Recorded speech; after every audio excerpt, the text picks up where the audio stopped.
Welcome back to Virtual School Assembly. Today our guest is Brian Kurtis. Brian is an actor that's been in the entertainment industry for almost 10 years. Born and raised in Atlanta, he's loved being in several movies, television pilots, plays, and even on some improv troupes. Today we're going to talk a little bit about his journey to Hollywood and some of the things he's learned along the way. Welcome to the show, Brian.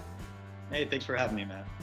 Yeah, so I'm really excited to have you because we've had a number of actors on the show, but we haven't had anyone from Atlanta yet. And one thing that most people don't know is there's actually a lot of acting opportunities in Atlanta.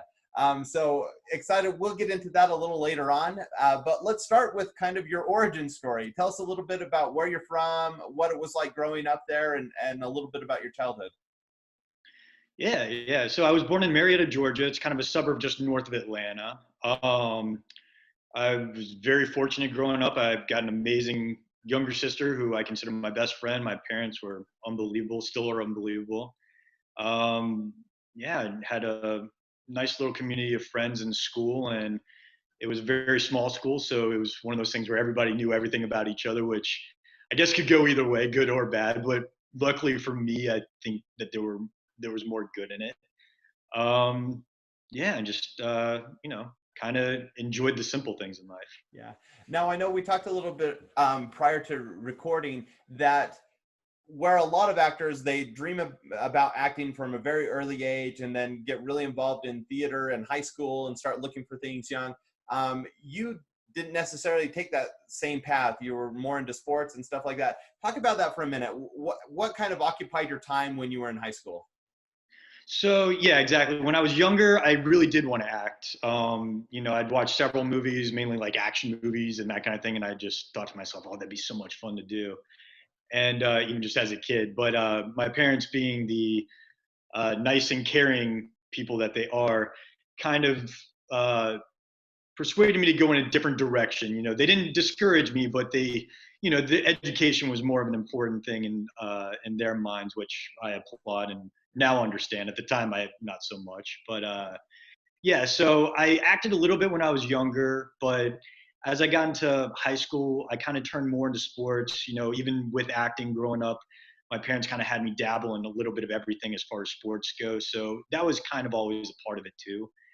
And yeah, I mean, high school was mainly occupied with baseball, and I played tennis and soccer, but baseball was definitely kind of my go-to Mhm. sport. And yeah, I mean, it was a great time. I honestly miss playing to this day. So Right.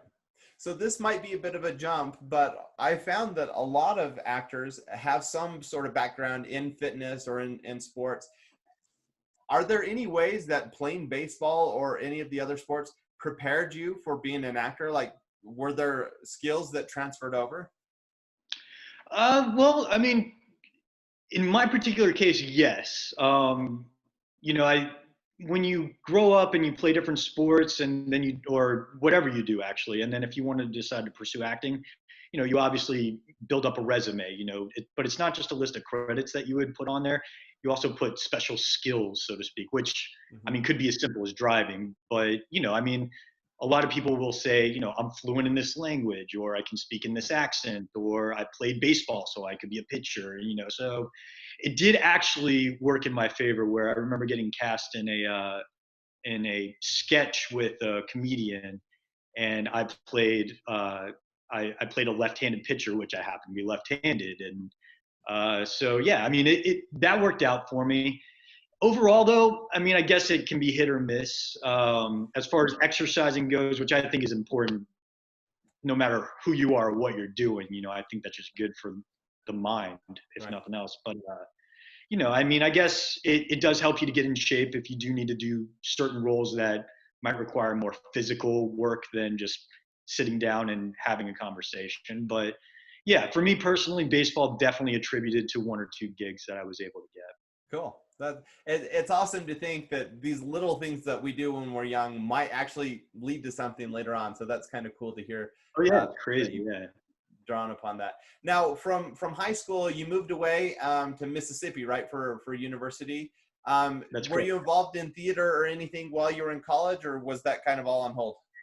That was all on hold. And actually, at the time, had no idea I was even going to be back on The Future. No, when I went to college, I even left sports behind. Hmm. I ended up joining a fraternity and going the Greek route, which was fun. No regrets by any means. But yeah, I kind of just did this simple college experience, which I loved, and I'm glad I did. But yeah, no sports, no acting or anything. Huh, interesting. All right, so then you, after college, moved back to Atlanta, and I think that's where you started acting. What came about so that you're like, well, maybe I want to pursue this and try to get an acting gig? What was the thing that kind of turned that trigger for you so you got into the acting?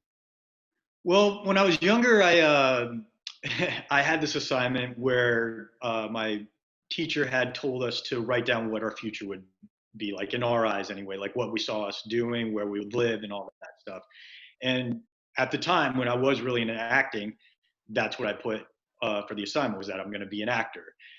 And I didn't really think much of it. And then I graduated college, and like you said, moved back to Atlanta, and I I appreciated my degree, but didn't really have too much desire to pursue that as an actual career. And my grandmother actually had saved this particular assignment that I did, and had brought it up to me at one point, and not suggesting so much that I would pursue acting or anything, but Right. I I mean, I got to think that that probably was the thing that kind of clicked in my head, where it just occurred to me, well, maybe I'll give this a shot.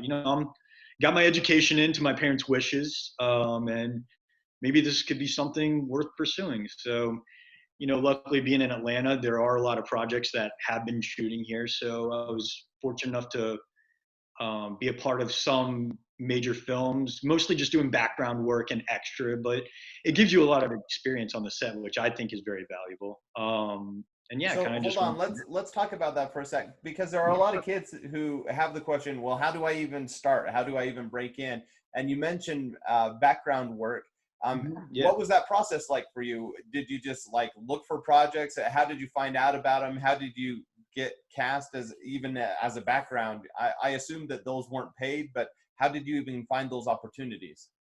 Well, actually, my first one, actually, all the background gigs I've done have been paid. So that was the Cool. biggest drawing right there. It's like, well, I get paid to just kind of stand around, and if they need me, I can, be on set. Otherwise, I'm just sitting down reading a book or something. So, yeah, it's a very nice gig.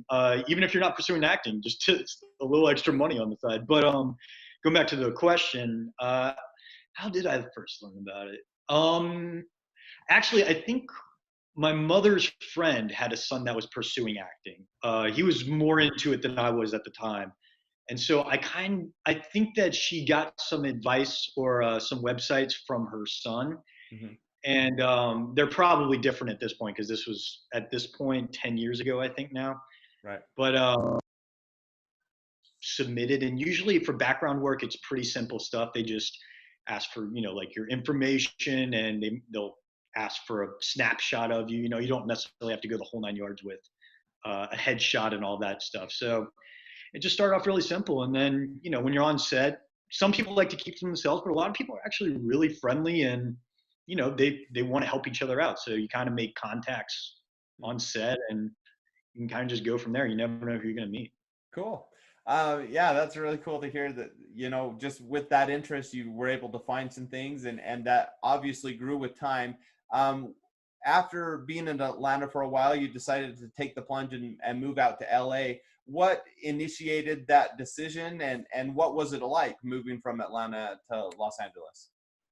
Um, Well, it's funny because when I first started acting, I had zero desire to move out to LA. Like, that was honestly the last place I wanted to be in. I was planning on just sticking around in Atlanta. Um, and it's changed since then, but at the time, there were definitely roles to be had, but they were mostly small roles, like day player roles is what they would call them, where, you could have, like, one or two liners in a show. But outside of that, it was mainly going to be indie projects or background work, which, again, definitely nothing wrong with. I pursued that and I loved it. But it didn't really feel like there was still a lot of growth going on. I knew that was on the horizon of change, but it still wasn't quite there yet. So yeah, something just clicked in me to decide to give it a shot in LA. And I mean, it was by far the hardest thing I've ever had to do. I mean, Atlanta was kind of my hometown. You know, that was pretty much all I knew. Even my friends from Mississippi lived in Atlanta. So even after school, we were Wow. back in Atlanta and hanging out. So one of the hardest things I've ever had to do, but probably the best decisions I've ever made too, because it allowed me to grow in ways I probably wouldn't have been able to had I just stayed in Atlanta. But staying in Atlanta now, I mean, there are so many more projects shooting here, and casting's great. So, like I said, 10 years ago was a little bit different, but it's changed a lot, and I think it's even going to progress more as time goes on. Yeah, really cool. So as you've been in Hollywood for a while and have been acting, and you've had a lot of different kinds of opportunities. Has there been a favorite project or a favorite role that you've had over that span? What's the favorite thing that you've worked on? Well, I've got a few friends that I actually knew when I first moved out there, and they're also in the industry as well. So we've had a lot of fun just kind of making our own thing. And, you know, we have our other jobs like that where we don't work together. You know, like I have a buddy who, I mean, he's a filmmaker, he's a director, but his day job is post-production editing on other shows and that kind of thing. So stuff that I have nothing to do with. Right. But he actually made his first full-length feature about 2.5 years ago at this point, and I was lucky enough to kind of be front and center for that entire thing. I just had a small part in it, but just the fact that I got to kind of see the very first draft of the script and all the way through to what the final cut would be was just an awesome ride that, Yeah. I mean, I can't think of enough for including me on. But you know, pretty much just any project that I get to work on with friends have just been my favorite ones, because it's kind of ones that we get to decide what we want to do rather than go out for a job that, you know, still is great, but, you know, we're playing to somebody else's wishes, whereas we get to kind of just do our own thing. So. Right. Now, do you have aspirations in the future for doing some of the directing or producing or branching out into other areas, or are you content to just do the acting side? I think if 20 years ago, I think that could have been a good answer to just say, you know, I'm content with just acting. I really do think that nowadays it's not only beneficial, but essential to kind of try to, you know, be a man of many hats, basically. I think you're really limiting yourself if you only pursue one route, even if it's just directing or just writing. I think it's kind of important to kind of get a feel for how all elements of the industry are. To answer your question, yes. Acting's still my, you know, what I want to do. Like, that's what I love doing. Right. I don't consider myself, you know, a director or writer or anything, but I actually did do a project with my friends that I wrote and directed and produced, for that matter, I guess. And it was completed. Unfortunately, COVID hit, and the festivals that I was planning to submit that project to obviously aren't happening this year. Right. So it's probably going to have to take a back seat until those are up and running, which I think some of them are starting to, but it's probably going to be next year before that sees the light at all. But yeah, I do think it's important to try to do different things, even if it's not something that you're ultimately trying to do in the long run. Right. So the next one's a two-parter. If you had a dream role or project for an existing movie, if you could have been any role in any movie that's ever been shot, what would that be? And then the second part would be, moving forward, what would be your dream role? Like, who would you like to work with, or what kind of movie would you want to be in? So I don't know if anybody else would ever have this inspiration as far as wanting to be an actor, but there was a movie called Face Off in the 90s. Yeah, with John Travolta. With John Travolta and Nicolas Cage.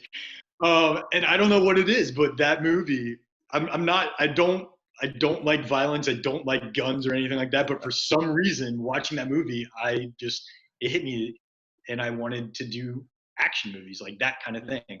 So to answer your first question, if I could go back and do anything or be a part of something that was already made, it's got to be Face Off.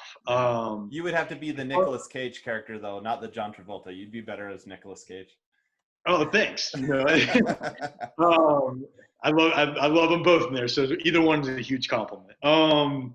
But as far as people that I'd love to work with now, I mean, God, there are just so many. But one of the people that I admire the most in this industry, just not just as an actor or as far as the types of movies he does, but Mm, just overall person is Keanu Reeves. mm. So I mean, I'm a big fan of the John Wick movies that he's been making. So if I ever have an opportunity to work with Keanu Reeves, I mean, I think that would be the dream come true type of scenario for me in this industry. Very cool. Now, for the kids watching this, a lot of them have stars in their eyes. They'd love to go out to Hollywood, but they don't realize that there's a lot of ups and downs, and it's really a grind being there in Hollywood, finding gigs, and doing the other things on the side to support your dream.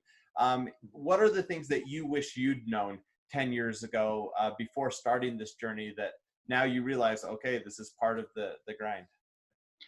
I was really fortunate when I decided to make this move where I had, in my mind anyway, more realistic expectations rather than, a fantasy Hmm. where, I was thinking, oh, I'm going to move out to LA and I'm going to get an agent instantly and I'm going to start out in commercials and then get a small bit on a TV show. Then I'm going to be a movie star, not that everybody has that mindset, but that was the furthest thing from my mind. I luckily kind of already had it in my head that this was not going to be an easy thing. Even finding just a day job was tricky for me. I mean, for the first couple months, I was walking up and down streets in Hollywood in a suit, dropping off resumes to restaurants, basically. So I mean, I knew kind of what I was in for as far as the grind goes.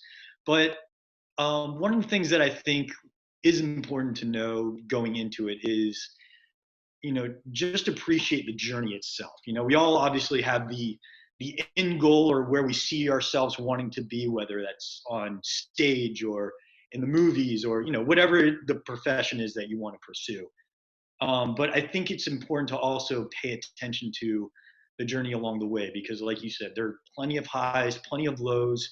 You're going to meet plenty of great people, plenty of not so great people, and you kind of learn how to, you know, uh, finesse your way into the industry. And it's just, I think it's all about experience and just keeping keeping a positive mindset because it's really easy to we all have our bad days, but especially in an industry that's as humbling as the entertainment industry, it's really easy to get down on yourself and be bitter. And I think it's just important to kind of keep a reminder of, hey, this may not be where I want to be right now, but I'm going to appreciate where I want to be so much more now that I've gone through this, basically. That's awesome. Great, great advice. Great perspective. Brian, really appreciate you coming on the show today and sharing your journey with our listeners. If the kids want to learn more about your career or connect with you on social media or something, where's the best place for them to find you online? Well, we communicate on LinkedIn, so I'm a fairly avid user on that. I'm actually not a social media person. I'm one of those weirdos that doesn't have a Twitter, doesn't have an Instagram or anything like that. So unfortunately, you can't get a hold of me on that. But if you go to my website, briankurtis.com, there is a section where you can send me an email that goes straight to me. So, I'm happy to communicate with anybody who wants to reach out. Cool, thanks. And that's Brian Kurtis with a K. We'll link to that in the show notes. So appreciate that. Yeah, cool. Thank you for being on the show today. It's been fun to hear about your journey, Brian. Thank you so much for having me, man. Good luck with everything.